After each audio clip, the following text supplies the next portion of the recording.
El Departamento de Justicia de Estados Unidos publicó el pasado 30 de enero millones de nuevos documentos relacionados con el pederasta Jeffrey Epstein. Con ello da por concluido, con incumplimiento de plazo, el mandato del Congreso que les obligaba a publicar los documentos antes del 19 de diciembre. El eco de estos documentos amenaza con llevarse por delante a mandatarios, pero también personalidades del deporte, de la economía, de varios ámbitos en todo el mundo. Pero para muchos, el presidente Donald Trump también debería sufrir consecuencias. Sin embargo, ¿hay indicios suficientes para tomar acciones contra Trump?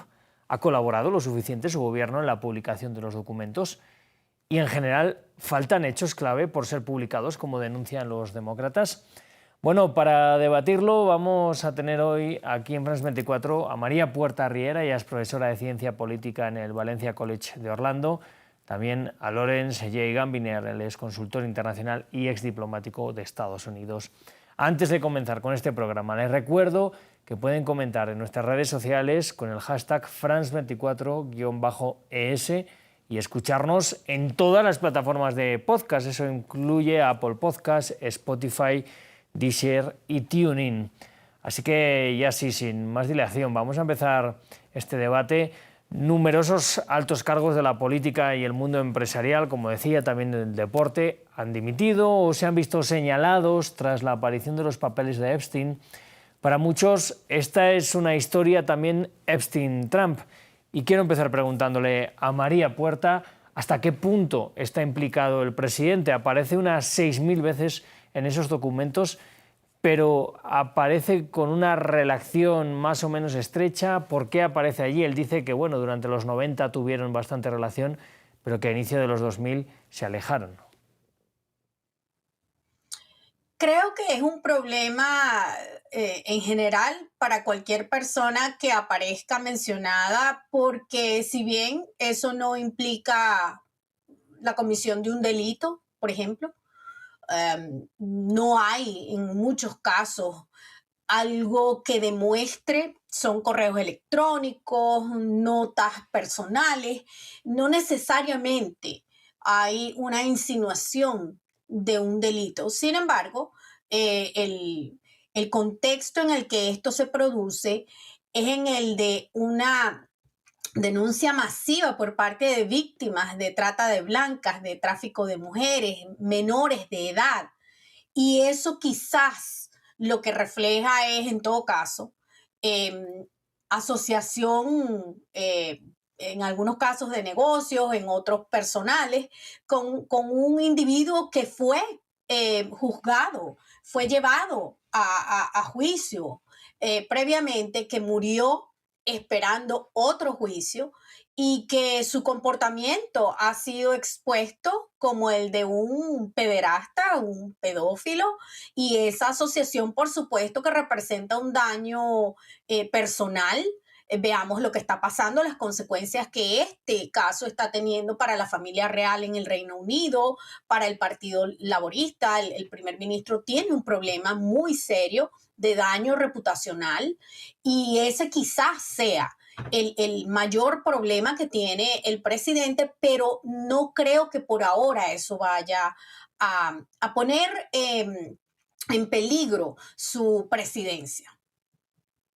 Muy interesante también lo que nos habla del Reino Unido. Más adelante me gustaría también tratar el tema del Reino Unido en concreto. Le pregunto a Lawrence si cree que estos documentos que aparecen en relación a Donald Trump, bueno, serían suficientes para indagar un poco más en algún tipo de responsabilidad penal, porque bueno, la moralidad es una cosa, luego están los temas penales. Los demócratas de Estados Unidos están diciendo además, o están dejando entrever, que el Departamento de Justicia quizás no ha entregado documentos que podrían ser factibles de darle problemas a Donald Trump.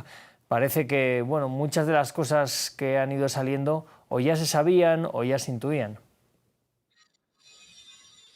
Bueno, y gracias por la invitación aquí. Yo estoy de acuerdo con la doctora que en este momento no hay evidencia concreta de un crimen de parte de Donald Trump. Hay que entender que Jeffrey Epstein fue el eje de un mundo de muchas actividades entre los élites en los Estados Unidos y en otros países, como estamos descubriendo.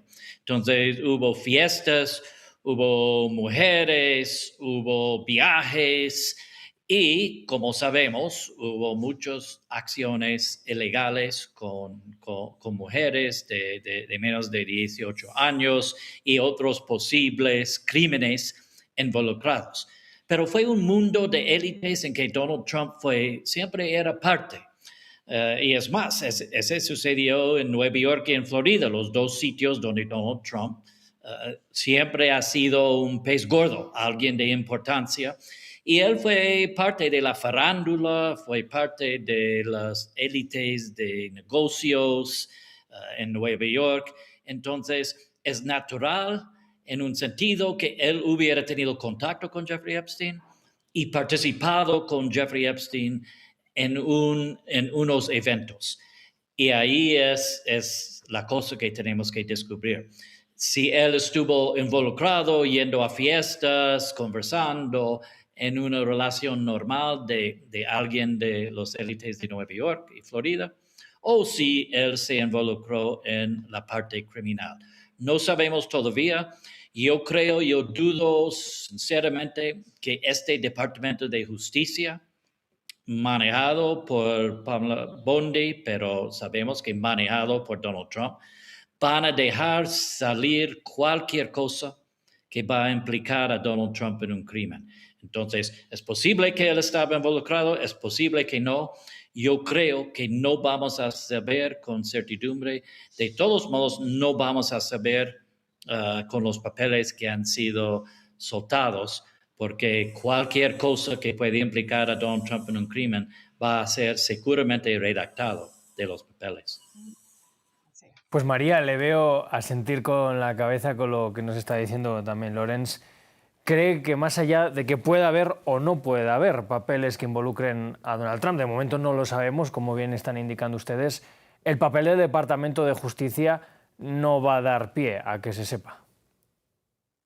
Yo estoy de acuerdo con lo que dice el embajador, porque lamentablemente lo que hemos visto hasta ahora es que por una parte ha habido un retraso en la publicación de lo que esa ley que se pasó. Se tuvo que llegar al extremo de forzar esta acción por parte del Departamento de Justicia. Ellos han podido hacer esto sin necesidad de tener que verse obligados por una ley. Y para pasar esa ley también hubo que esperar meses.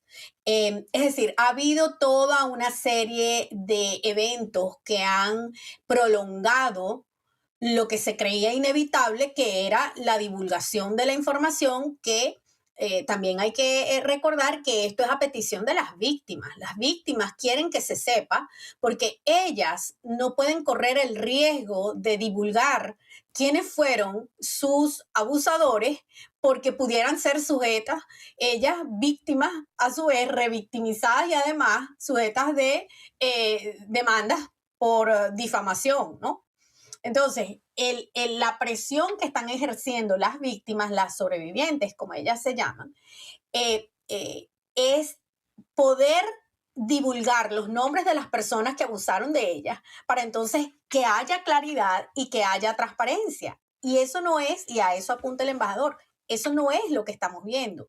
¿Por qué? Porque como bien dice, no vamos a saber cuál es la verdadera conexión del presidente, si su nombre está redactado o si las actividades en las que estaba involucrado están protegidas. Entonces, eso no lo vamos a saber por ahora. Quizás en el futuro, si hay una administración demócrata luego de las elecciones de 2028, posiblemente pudiéramos llegar a conocer los detalles. Sin embargo, también es importante entender a lo que se refería el embajador con la actitud de protección del Departamento de Justicia.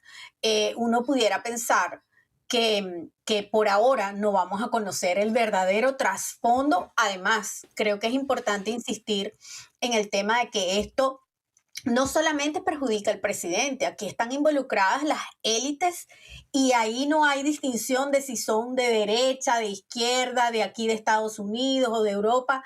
Allí lo que hay, queda claro, es que para cierto tipo de personalidades pareciera que la ley no aplica. Pues muy interesante esto que nos dice último, porque ciertamente aquí hay personalidades de todo tipo, de todos los países, esto está salpicando a todo el mundo. Hemos visto el nombre de Elon Musk, hemos visto el nombre de este embajador también del Reino Unido, del que me gustaría hablar después, de Bill Gates, incluso de Noam Chomsky, una figura a la que muchos probablemente nunca hubieran imaginado allí. Ha dicho Donald Trump que él cree que Estados Unidos ya debe pasar página de esto. Y vuelvo con Lawrence porque nos indicaba también que bueno, Donald Trump era uno más dentro de estas élites de Nueva York, de otras partes de Estados Unidos. ¿Cree que más allá de Trump, ahora mismo hay indicios para que algunas de estas personas sí que estén involucrados en algún tipo de proceso penal? Bueno, siempre hay posibilidad si hay evidencia concreta, pero en este momento no hemos visto, o sea, los papeles que dejaron al aire público el Departamento de Justicia no han implicado hasta ahora a estas figuras famosas en actividades criminales. Seguramente no hay duda que hubo gente de ese carácter involucrado con Jeffrey Epstein en sus actividades criminales, pero en este momento no hemos visto evidencia concreta. Ahora, daño reputacional, sí, es severo. Para muchos de esa gente ya hemos visto con el embajador que mencionó, con el jefe de uno de los bufetes de abogados más prestigiosos en los Estados Unidos, del mismo Larry Summers, quien fue secretario de Tesoro de los Estados Unidos y presidente de Harvard. Hay mucho daño reputacional. Hasta ahora, ese daño reputacional no ha tocado a Donald Trump en una manera muy fuerte, aunque lo que él mencionó es la hora de pasar ese tema. Ya hemos concluido con todo, queremos enfocar en otras cosas. Ese refleja que hay preocupación para Donald Trump y para su gente, que puede haber un daño político eventualmente. Hasta ahora no hemos visto, pero hay preocupación definitivamente en la administración Trump.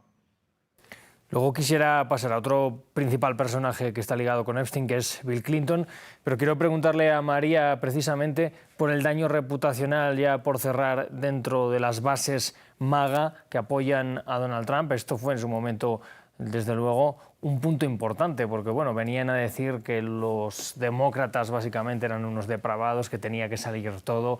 ¿Cómo cree que se pueden tomar las bases de Donald Trump estas relaciones mayores o menores, pero que están ahí? Yo creo que sí hay un daño tremendo y pondría de ejemplo a la ex legisladora Marjorie Taylor Greene, quien se retiró de la Cámara de Representantes el mes pasado.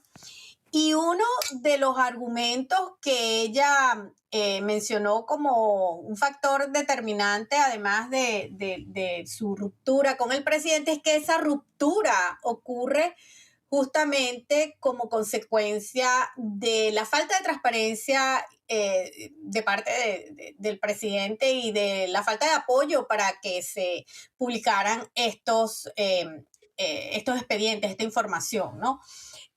Creo que eso está siendo ignorado en el análisis. En la mayoría de los casos uno lo que ve es que sí hay especulación sobre la vinculación del presidente, no está claro, pero aguas abajo en el movimiento MAGA, yo que los veo, los leo en las redes sociales, allí hay un descontento tremendo. Justamente la semana pasada con esta publicación que se supone que es la última, que por cierto es apenas el 50% de lo que hay. Hay otros 3 millones de documentos que no van a ver la luz pública, al menos por ahora, y no sabemos por qué.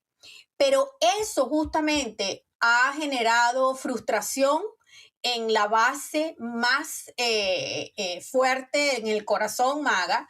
Y yo leía gente el viernes pasado, gente que se identifica como partidarios del presidente, que esto para ellos es su límite, que no pueden aceptar que haya tanta opacidad para divulgar la información, que muchos argumentan votaron por este motivo. Esta fue la razón que los motivó a votar por el presidente y que ahora sea él quien, de alguna forma, si no obstaculiza, al menos no está haciendo la presión suficiente para que haya transparencia. Yo creo que esto va a tener implicaciones muy serias para efectos de las elecciones de medio término, aun cuando no lo parece. Pues justo de eso le quería preguntar a Lorenz. ¿Cree usted también que este puede pasar a ser un tema importante en esas elecciones de medio término que se dan a finales de 2026 y en la que Trump se juega tanto? Al final, esté o no esté tan relacionado, pero en el ideario colectivo, sobre todo de muchas de esas bases, podría verse o podría pensarse que quizás no está haciendo todo lo que podría hacer y eso sería una especie de inculpación.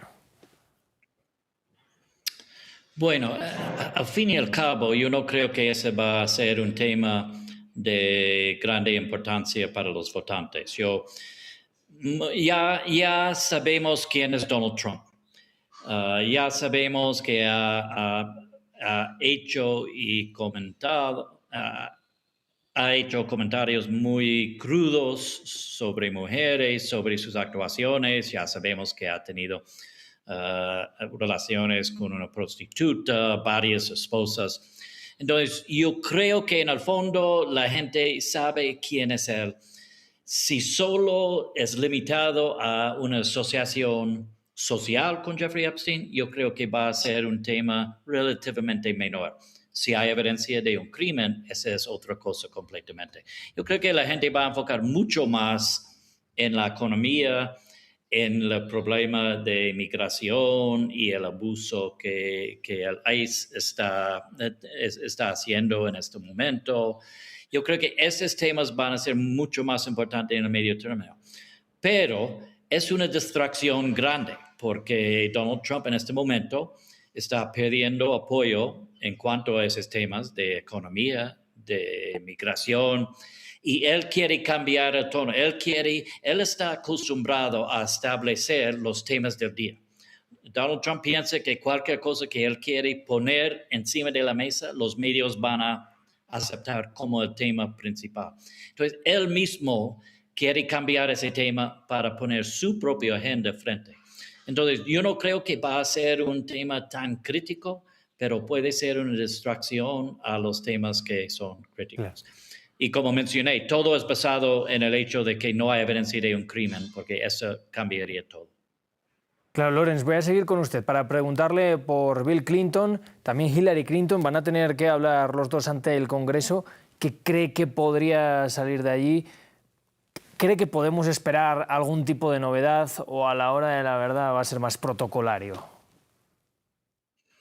Yo creo que va a ser más protocolario. Mira, el mundo sabe que los Clinton eran parte de ese mundo también. Y como había mencionado la doctora, Epstein estaba con grupos de todo rama, de izquierdistas, derechistas, todo la consistencia. Y aún hubo mujeres, amigos, no solo fueron hombres. Entonces andaba en un grupo de gente poroso de todos los aspectos. También sabemos que Bill Clinton tenía una fama de mujeriego, tenía sus escándalos con mujeres, entonces yo creo que no sorprende mucho que él estaba involucrado con Epstein, que andaba con él, que fue a la isla. Ahora, como mencionamos antes, es gran diferencia ser un amigo de Jeffrey Epstein, otro de haber participado en actos criminales con Jeffrey Epstein y en eso. Pero Bill Clinton y Hillary Clinton son expertos en evitar implicar a ellos mismos. Están acostumbrados a muchos escándalos durante su presidencia y aún después. Entonces, yo no espero que vamos a saber tanto. O sea, lo que vamos a saber es lo que los Clinton quieren que sepamos. Bueno, pues le pregunto a María también, ¿cómo ve esta aparición de los Clinton ante el Congreso? ¿Qué creen que podemos esperar de ello? Bueno, a mí me parece interesante que Comer haya decidido convocarlos, porque ahora uno escucha al presidente Trump decir que, bueno, que Clinton no se merece eso, hablando de Bill Clinton, del expresidente, que él no se merece eso, que él es una buena persona. Un comentario, eso lo hizo anoche en el marco de una entrevista que le hicieran. Y ha habido especulación del por qué el presidente ha reaccionado de esa manera. A mí se me ocurre que él está pensando más allá del 2028 y que así como se está exigiendo la presencia del expresidente y la exsecretaria de Estado, muy bien pudiera ser el expresidente Trump en el futuro, en el 2029, también convocado por un Congreso en manos de los demócratas. Entonces, esa es una lectura que hago desde, no de lo que ahorita el presidente está tratando de hacer, que es justamente evitar cambiar la discusión en la opinión pública, pero anoche en esa entrevista me parece que él está preocupado por las implicaciones de traer al expresidente Clinton a hablar de un tema que para el Partido Republicano es inconveniente, pero sobre todo para el presidente Trump. María, sigo con usted. Con esto que nos habla, volviendo a las palabras de Donald Trump, que dice que Estados Unidos debería pasar página de este tema, y añadiendo además denuncias de víctimas que están diciendo que en cierto modo muchas de ellas han visto también vulnerada su privacidad porque el Departamento de Justicia no ha tomado las medidas necesarias para que no se sepan sus datos. ¿Podríamos ver una especie de cierre del círculo entre élites? Aquí esto se pasa de tema, no seguimos hablando y vamos a pasar a algo que nos interesa más porque todos en cierto modo están implicados. Yo creo que si estuviésemos en un momento donde la prensa tradicional, la legacy media, de la que se habla aquí, tipo Washington Post, New York Times, Wall Street Journal, si nosotros estuviésemos en ese mundo donde los medios tradicionales controlan la agenda de la opinión pública, probablemente el presidente tendría a su favor ese ambiente. Sin embargo, con la fragmentación que hay de los medios de comunicación, con la cantidad de nodos que se están creando, no solamente con periodistas independientes, como Don Lemon, por ejemplo, sino toda esa camada de periodistas que han salido de medios tradicionales. Ayer nada más 300 periodistas que fueron despedidos del Washington Post. Todos esos periodistas van a terminar en el Substack, ¿verdad? En el mundo de Substack, van a terminar siendo ellos mismos sus editores, ellos mismos van a tener quizás un impacto a mediano plazo mucho más importante que lo que puedan hacer los medios tradicionales. Y en ese mundo de Substack, en ese mundo de los periodistas independientes que estamos viendo que está creciendo en número, también está creciendo en alcance. La gente prefiere ahora conectarse a un live que hace un periodista por Substack. Prefieren mantenerse informados con los canales de YouTube de estos periodistas y ahí esa historia no está perdiendo visibilidad. Al contrario, hay mucho más de qué hablar en esos espacios no tradicionales. Lorenz, con esto que nos señala María, una agenda mediática que ya no está solamente controlada por los grandes medios más corporativos, hay un punto importante, vuelvo a las víctimas. Usted hablaba antes del miedo de las víctimas. ¿Cree que en el caso que estamos ahora, donde incluso ha habido papeles en los que han aparecido datos de víctimas que las podrían poner en riesgo, algunas de ellas podrían perder el miedo a hablar y que entonces por otros canales sí que llegara información que pudiera involucrar a ciertas personas? Pues yo creo que es una buena posibilidad hoy día, como está el mundo de los medios hoy día. Cualquier tiene su voz, pero hay mucho riesgo, como hemos visto, que esta gente que fueron abusados por gente muy poderosos, que todavía hay muchos dudos si el señor Epstein definitivamente se suicidó o fue llevado afuera y sigue viviendo. Hay muchos rumores, hay mucha conspiración con gente muy poderosa. Entonces no sabemos lo que puede causar una víctima que trata de identificar a alguien. La señora Virginia Giuffre, ella tuvo muchos problemas después de hablar muy francamente de su experiencia con el príncipe Andrew y con otros en el órbito de Jeffrey Epstein. Entonces, eso causó en una manera una muerte muy joven. Entonces, yo creo que sí hay mucho miedo y mucha preocupación sobre eso. Pero quería decir algo sobre la difusión de medios que tenemos hoy día. Eso es una desventaja para alguien como Trump, pero es una ventaja también, porque la gente hoy día no tiene en general la persistencia de seguir un tema constantemente. Y Donald Trump ha sido un experto en desviar la atención del mundo con otras cosas. Entonces, por eso yo creo que están padeciendo ese ola de atención con la esperanza que después de una semana, otro par de semanas, ese va a tener un muy bajo perfil. Y es por eso que los demócratas están tratando de mantenerlo como un tema de primer nivel, porque ellos saben que es una debilidad para Donald Trump en este momento, aunque es una debilidad para Bill Clinton también. Hablamos antes de por qué decidieron testificar, y fue por presión de los demócratas en el Congreso que querían mantener esa presión sobre Bill Clinton. Ellos quieren mantener, los demócratas piensan que es un tema que puede ayudarles en los comicios, pero la tendencia en el mundo de hoy es que otra cosa va a pasar que va a dominar los titulares. Claro. Pues María, vuelvo con usted. Le pregunto también sobre si cree que podríamos llegar a un punto en el que alguna de estas víctimas pierda el miedo, hable y se sepan cosas que no se están sabiendo hasta ahora. Y volviendo a lo que nos dice Lawrence, si los demócratas intentan mantener este tema como en la agenda mediática estadounidense, usted nos decía, hay muchos documentos que no se conocen y no sabemos por qué. ¿Creen que podrían llegar a intentar forzar a que se conocieran?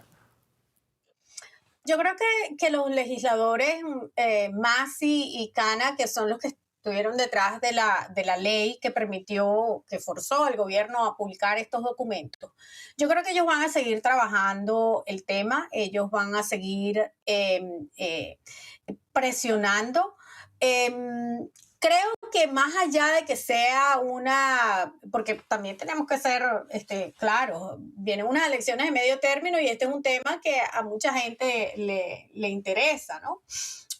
Es posible que ellos sigan insistiendo, pero yo creo que la traba va a ser justamente que para muchas de las sobrevivientes, esto está generando problemas inclusive en su vida personal. Yo escuché el caso de una de ellas, descrito por su abogada, su representante legal.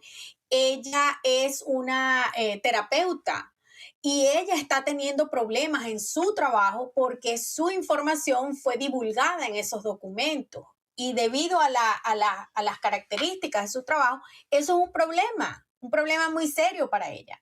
Entonces, sí creo que esto va a ser difícil si se va a depender exclusivamente de la presión que puedan ejercer las sobrevivientes. Sin apoyo institucional, sin apoyo de los congresistas y de los medios, es muy probable que esto no siga siendo un tema en la agenda pública y sobre todo, insisto, entendiendo que una vez que lleguemos a las elecciones, a las primarias para las elecciones de medio término, eso muy probablemente va a tener que ceder espacio.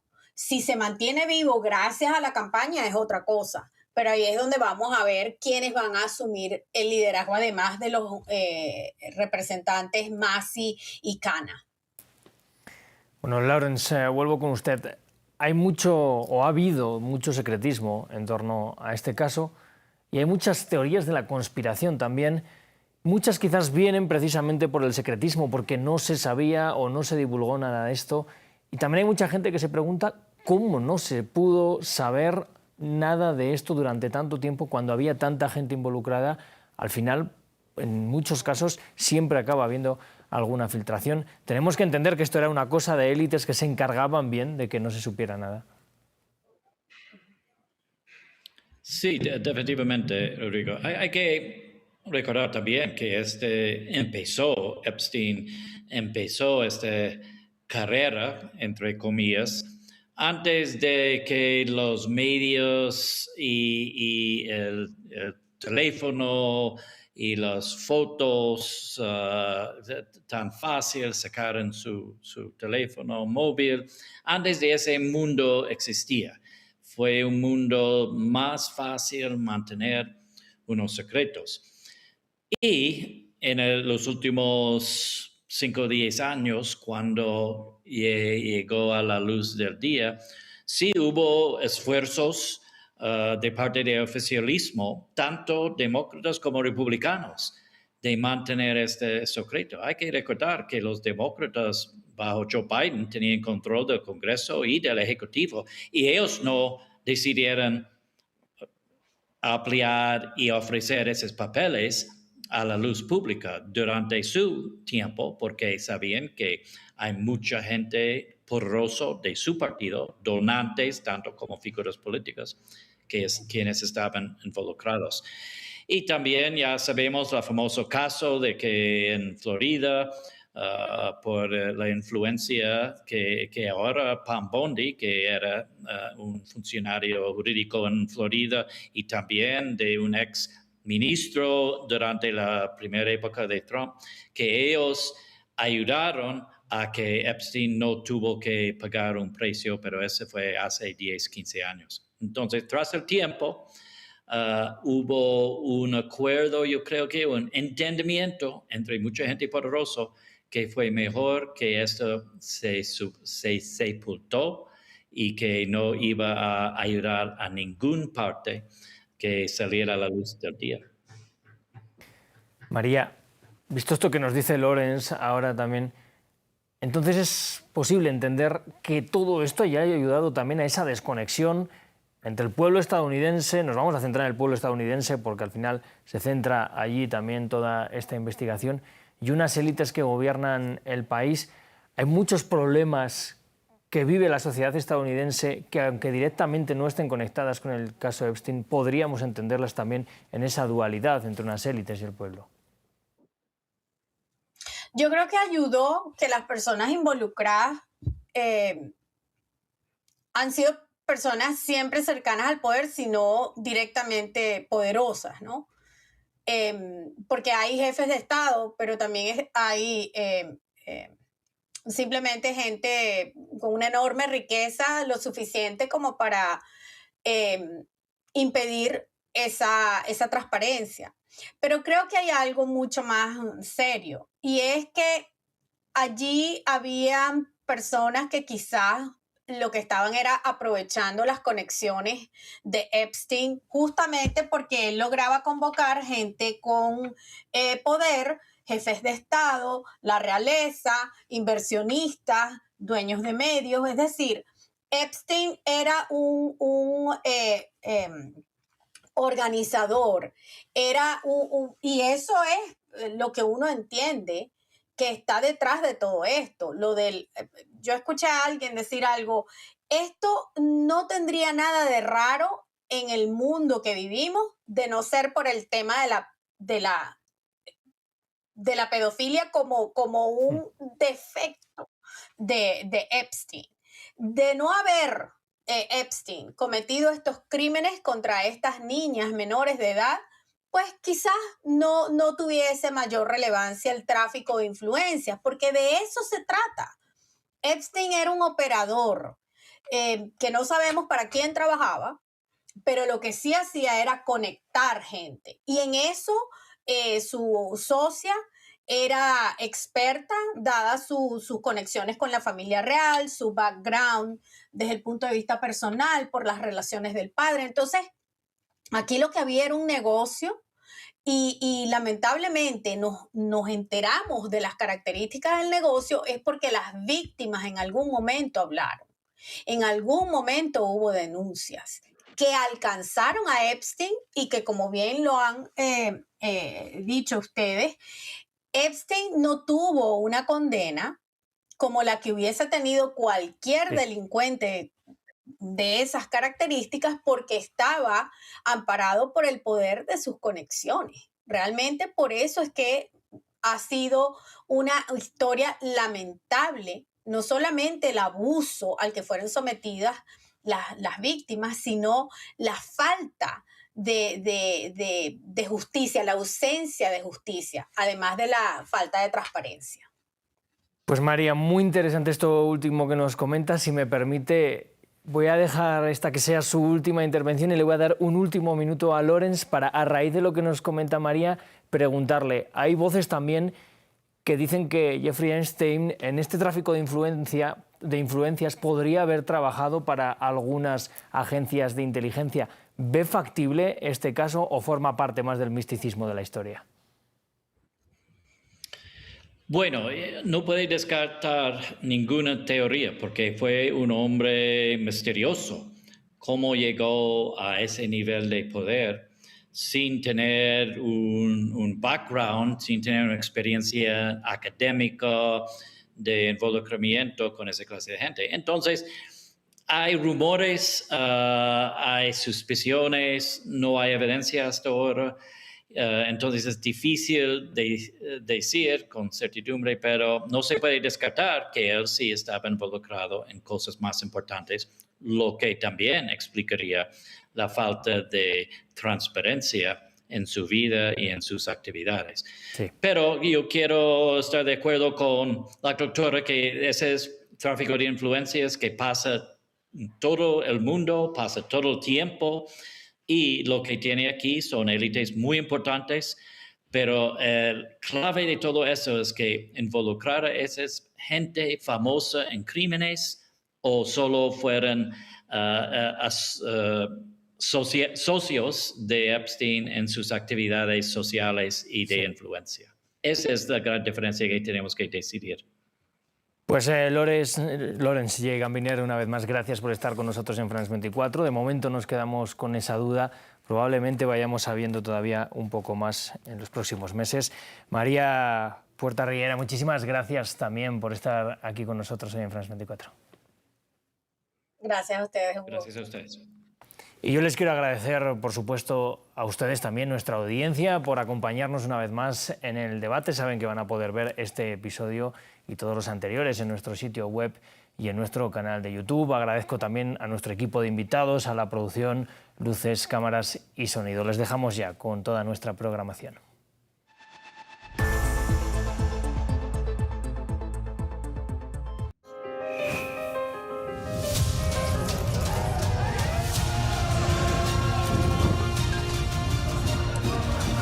Es precioso. Lo escuché sin parar. Es histórico. Me encanta.